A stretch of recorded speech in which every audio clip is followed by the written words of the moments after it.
Ich mache mal ein Video.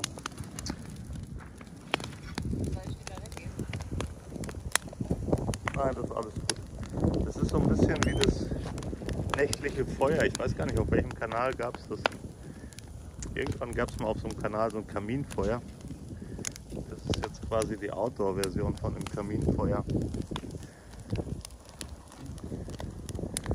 Ich hätte gar nicht gedacht, dass wir nochmal so viele Gartenabfälle zusammenbekommen, um so ein riesen Feuer hier zu machen.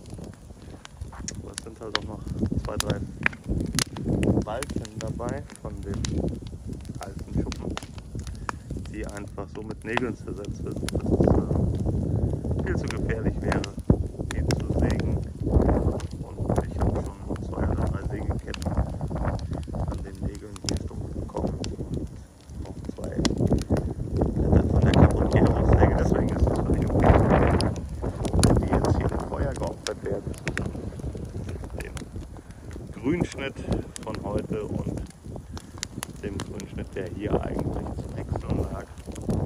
Wobei natürlich immer Teile übrig bleiben, die zu knorrig oder zu knorzig sind oder einfach zu dick, um durch den Häcksler laufen zu können. Und genau dieses Material haben wir heute Abend spontan zum Füttern dieses Feuer verwendet. Ja, da hinten, vielleicht sieht man es, sind die 2 Blitze am Feuer, die wir warm gehalten haben. Allerdings hat dann kurzfristig der Wind gedreht und wir mussten da mal flüchten.